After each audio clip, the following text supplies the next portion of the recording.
Please state your name and your degree. Hi, my name is Lomarsh Roopnarine.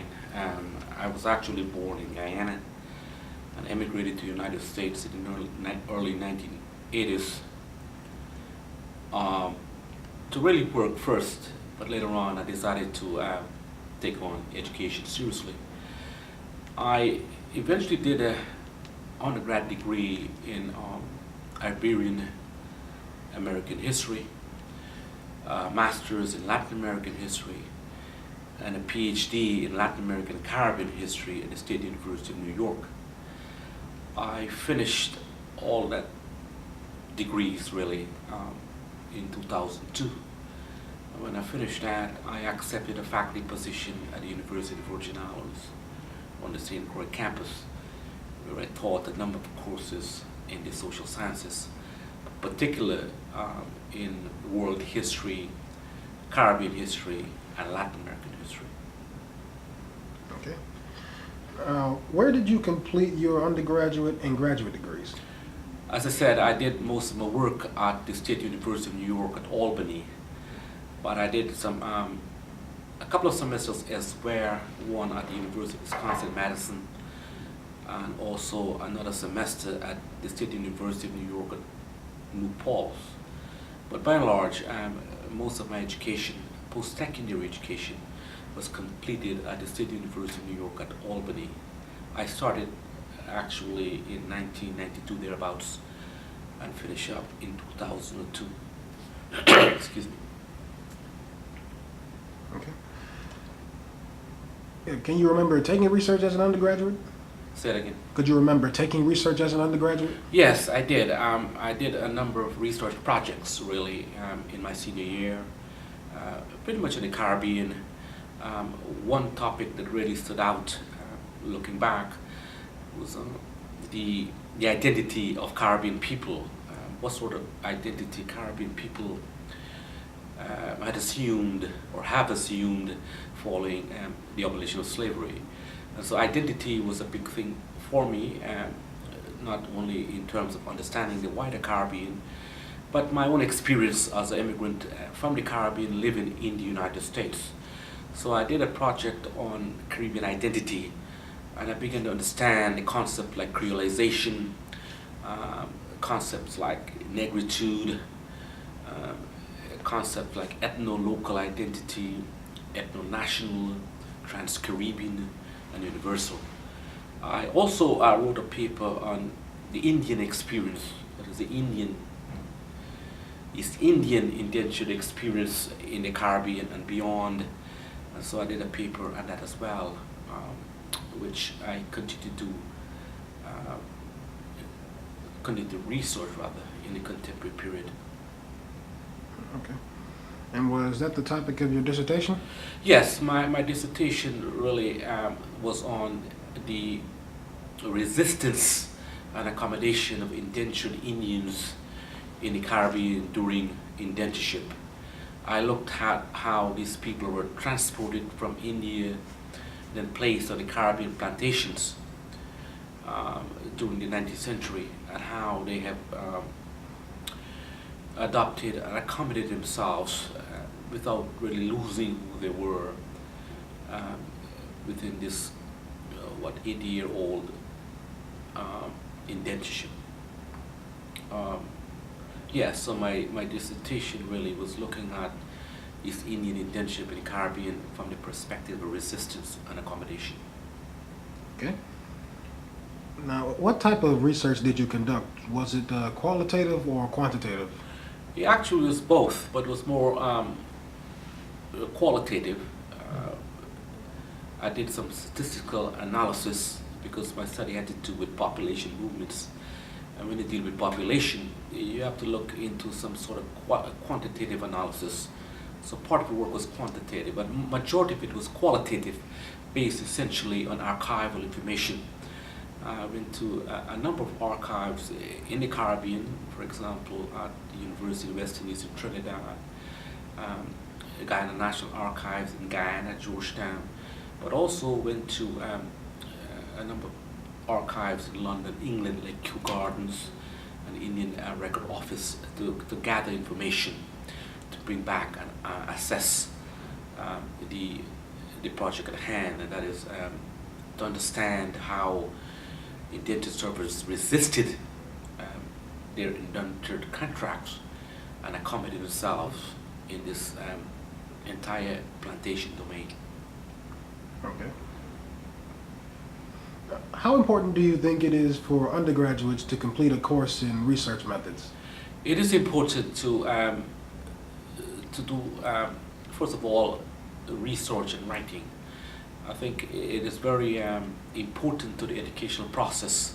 The student learn very early to write, because writing is a form of expression that's it demands a lot of concentration. It demands a lot of reading, and demands a lot of rewriting. And so, in order to carry out research, one has to know the techniques of writing and how to write, how to put forward your ideas. Okay, and once the project is completed, then you can take it further on if a student wants to go into the graduate work. The preparation of writing a thesis at the undergraduate level is very important for graduate school, because it exposes you to avenues that you'll become more comfortable as you go into graduate school. For example, students should be able to understand how to take a topic, how to go about researching for information for that topic, how to use a library, how to assess information, and how to disseminate information. So research and writing is very important at the undergrad level, because it's not only for that particular period, but also it prepares students if they want to enter into graduate school, because graduate school revolves quite a bit on research and writing, how you articulate your idea or ideas. My take is that if you're a student, the three things you got to master, got to do well on. And that is, you have to learn to speak and speak fluently and express yourself clearly. You have to learn to read and read widely, and as well as learn to write and write clearly. Okay? And those three things are very important to be successful at an undergrad level. Okay. Now you mentioned that the amount of concentration and the work that you will get exposed to when you take a research course in your undergraduate. Now, why do you think that students shy away from conducting or being involved in active research? Well, it seems to be interest. I mean, at the undergrad level, I think it's important that students develop an interest. And if it's not there, if the professor somehow does not help in that process, then that interest will wane. As I said, writing is a challenging sort of thing, and so that has to be encouraged when that encouragement is not there. So students tend to shy away because they're not really comfortable in how to go about writing a paper. They are afraid to do so. They are discouraged. They don't have the experience. They've been told a number of things. Writing is wrong, writing is challenging, and that it is difficult. And sometimes their first project they tend to receive negative feedbacks, and so that discourages them to move on. I think writing can be encouraged very early as students enter at the university level. As early as one starts, it'll be beneficial to the students. Writing is not I believe it's not something you do now and then you pick it up another 2-3 months after. I think writing, to be successful, you have to be on it, you have to be consistent. For example, I write on a daily basis, and it's not only writing alone. You go back and you read what you write and you edit what you write. And students need to develop that sort of attitude, that positive attitude towards writing, that writing is ongoing task. It's not something that you just write and say, okay, that's it, and wait for the novel to come along. But writing can be encouraged in the classroom through participation with peers, but also encouraged by professors. Okay.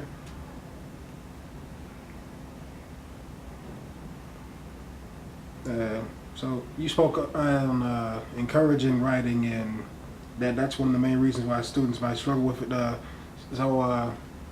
I know you teach several courses here. How do you go about encouraging students to write and to do more in regards to writing?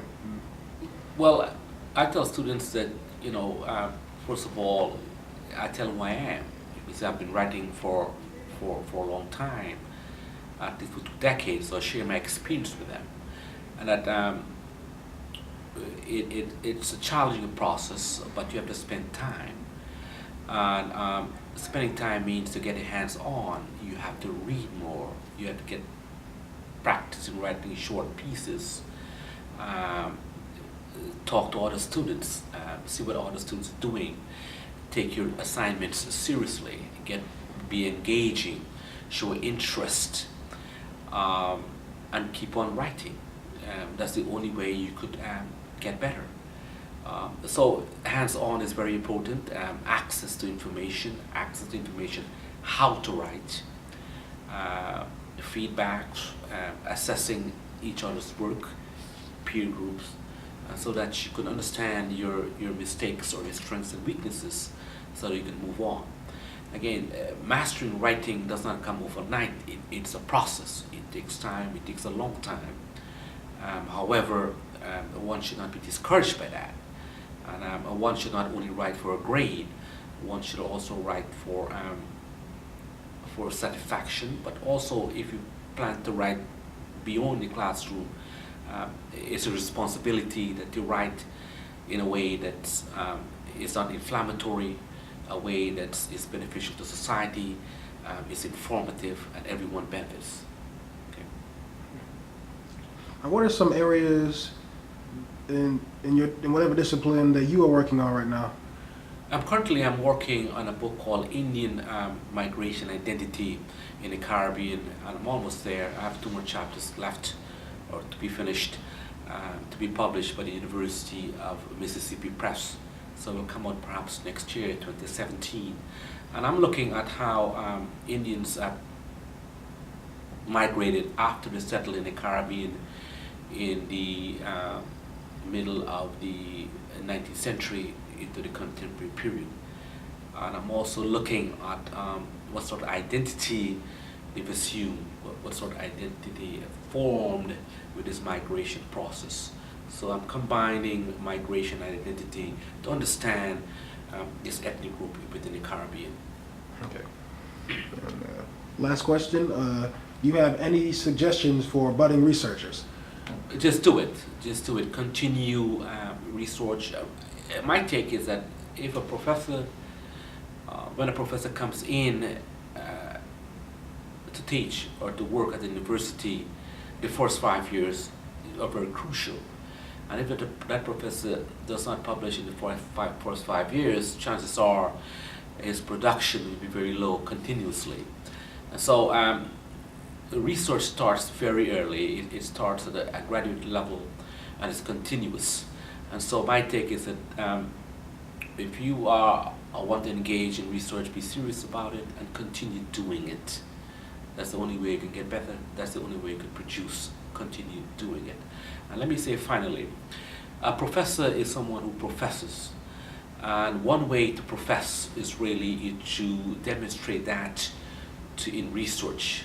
And that's where you have this opportunity to share something with your university base, but with the academic international community, because you profess something that's unique to you, and that you do it, and that your students benefit, your colleagues benefit, and the international community benefits. So research is one way to demonstrate that, because once you get something in print and it's published in a reputable journal or a reputable press, it becomes something that is not only good for you, it is good for the community as a whole. Everyone benefits. It's a win-win situation. Okay. Thank you for your time today. All right. Let's go.